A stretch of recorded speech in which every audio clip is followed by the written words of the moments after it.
أشهد أن لا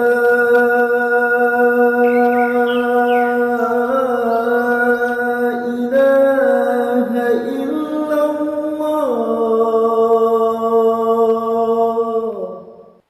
الحمد لله الذي فرض علينا عبادة الحج من استطاع إليه سبيلا. أشهد أن لا إله إلا الله وأشهد أن سيدنا محمدا عبده ورسوله. اللهم صل على سيدنا محمد وعلى آل سيدنا محمد. أما بعد، أيها الحاضرون رحمكم الله، أوصيكم ونفسي بإياي بتقوى الله فقد فاز المتقون. اتقوا الله حق تقاته ولا تموتن إلا وأنتم مسلمون. قال تعالى في آية القرآن الكريم: أعوذ بالله من الشيطان الرجيم. ولله على الناس حج البيت من استطاع إليه سبيلا. وقال رسول الله صلى الله عليه وسلم: الحج المبرور ليس له إلا الجنة. Hadirin jamaah yang dimuliakan Allah Subhanahu wa taala, kembali mari kita bersyukur dengan mengucap alhamdulillahi rabbil alamin, karena kita masih diberikan kesempatan untuk hidup di buminya Allah, masih diberi kesempatan untuk melaksanakan yang terbaik dalam kehidupan kita, dan bersalawat kita kepada Rasulullah dengan ucapan Allahumma salli wa sallim wa barik alaih. Mudah-mudahan kita termasuk dan tergolong kepada umat yang mendapatkan syafaat di yaumil akhir nantinya. Amin ya rabbal alamin. Hadirin jamaah yang dimuliakan Allah Subhanahu wa taala, saat ini kita sudah berada di bulan Zulqa'dah. Ada yang mengatakan Zulqa'idah. Terlepas dari perbedaan, tak terlalu harus kita permasalahkan. Salah satu bulan yang mulia di antara 4 bulan yang istimewa di sisi Allah Subhanahu wa taala. 3 berturut kata Nabi: Zulqa'dah, Dzulhijjah, Muharram, dan 1 di antara Rabiul Akhir, Jumadil Akhir, dan Sa'ban, yaitu Rajab. Kemuliaan bulan ini tentu salah satunya ditandai dengan awal pelaksanaan ibadah haji, yang saat ini mungkin sebagian dari saudara-saudara kita telah melaksanakan ibadah haji, pergi berangkat ke Baitullah, ke kota Makkatul Mukarramah. Kita tahu pelaksanaan ibadah haji ini merupakan salah satu rukun di antara rukun Islam yang 5. Menjadi rukun terakhir, penyempurna tentunya dari 4 rukun sebelumnya. Tapi ibadah haji menjadi penyempurna bagi kita yang muslim ketika 4 rukun yang lainnya memang telah selesai atau terus kita laksanakan. Karena banyak sebagian saudara-saudara kita yang menunaikan ibadah haji, namun kewajiban-kewajiban yang lain, rukun Islam yang 4 sisanya, selalu ditinggalkan. Bahkan dengan gelar haji yang disandang, ada di antara saudara-saudara kita masih tidak dapat menunjukkan kemuliaan gelar haji tersebut. Hadirin jamaah yang dimuliakan Allah Subhanahu wa taala. Pelaksanaan ibadah haji terkadang menjadi alasan bagi kita yang memiliki harta yang lebih, namun tidak serta-merta ingin berangkat ke tanah suci Makkatul Mukarramah. Ada yang mengatakan, aku berkecukupan harta, aku sehat secara fisik, tapi hati belum pas, belum cocok, belum sesuai kalau harus bertamu ke rumah Allah Subhanahu wa taala. Ini terkadang yang menjadi kekeliruan dalam diri kita, hadirin. Allah Subhanahu wa taala Maha Pengasih. Rasulullah menyuruh kita untuk memuliakan tamu ketika datang ke rumah kita.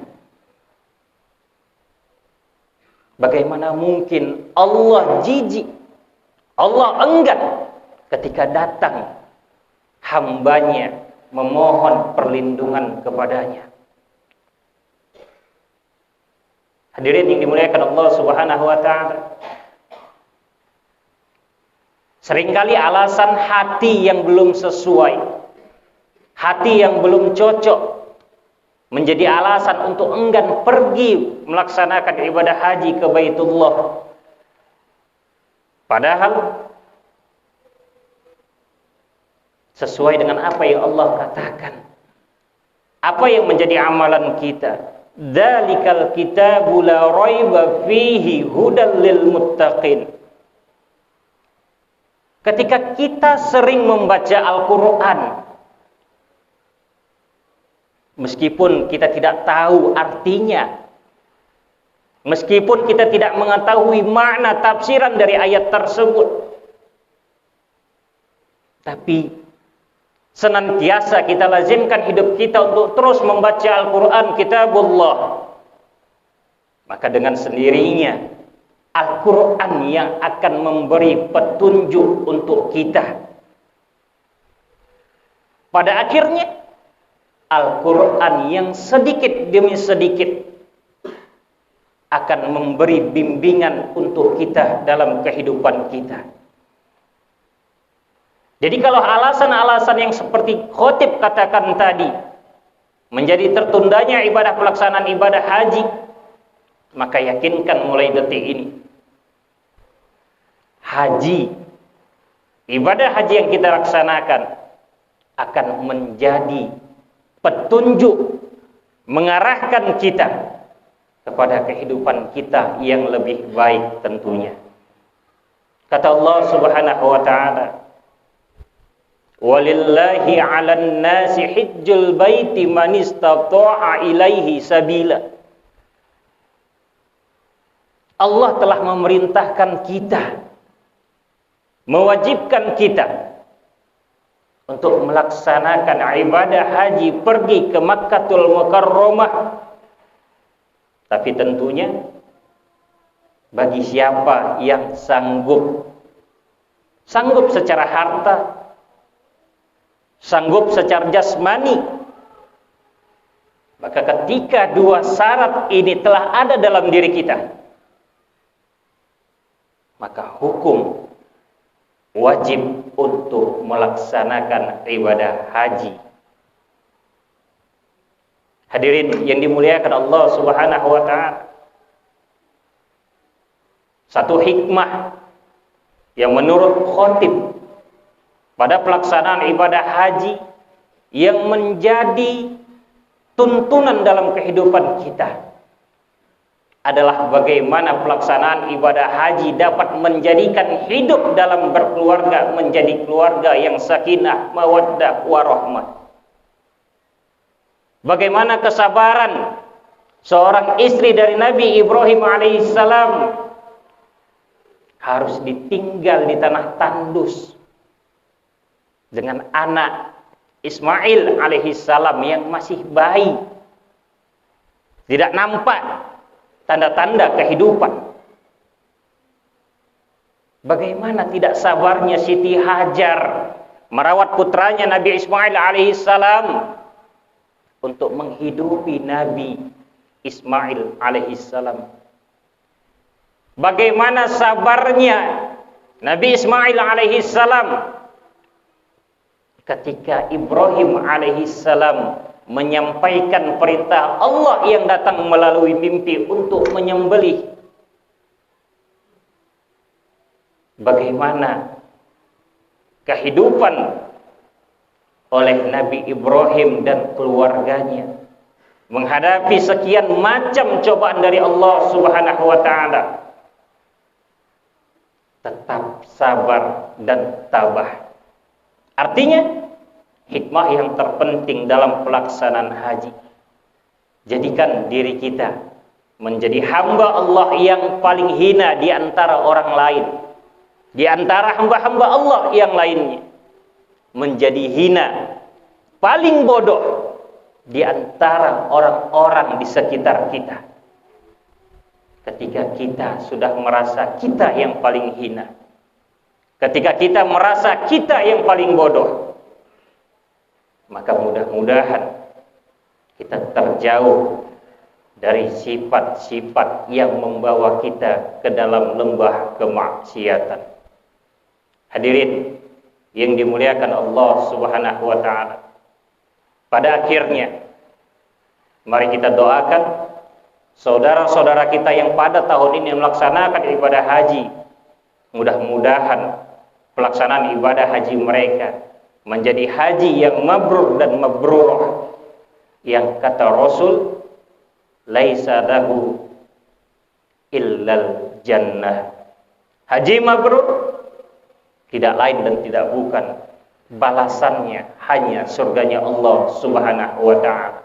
Dan kita berharap mudah-mudahan kita terpilih sebagai hamba Allah yang dapat melaksanakan ibadah haji, pergi ke Baitullah, melaksanakan pelaksanaan rukun Islam yang kelima tentunya, datang menemui Allah Subhanahu wa taala. Amin ya rabbal alamin.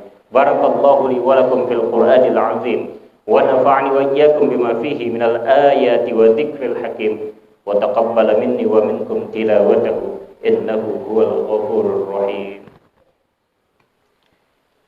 الحمد لله رب العالمين وبه نستعين على أمور الدنيا والدين.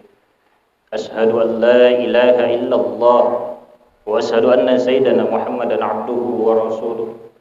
اللهم صل على محمد وعلى آل محمد. أما بعد أيها الإخوان، أوصيكم ونفسي وإياي بتقوى الله فقد فاز المتقون. يا أيها الذين آمنوا اتقوا الله حق تقاته ولا تموتن إلا وأنتم مسلمون.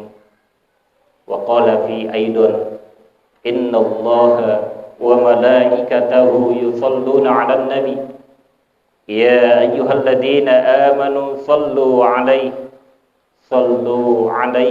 وسلموا تسليما. وارض اللهم عن أربعة الخلفاء الراشدين سيدنا أبي بكر وعمر وعثمان وعلي وعلى بقية الصحابة رسول الله أجمعين وعلينا معهم برحمتك يا أرحم الراحمين. اللهم اغفر للمسلمين والمسلمات والمؤمنين والمؤمنات الأحياء منهم والأموات برحمتك يا أرحم الراحمين. اللهم انصر الإسلام والمسلمين وانصر من نصر الدين وأعلى كلماتك إلى يوم الدين. اللهم اجعل حج إخواننا حجا مبرورا يا رب العالمين. ربنا آتنا في الدنيا حسنة وفي الآخرة حسنة وقنا عذاب النار. عباد الله، إن الله يأمركم بالعدل والإحسان وإيتاء ذي القربى وينهى عن الفحشاء والمنكر والبغي يعظكم لعلكم تذكرون فاذكروا الله العظيم يذكركم واشكروه على نعمه يزدكم ولذكر الله أكبر والله أعلم بالصواب أقم الصلاة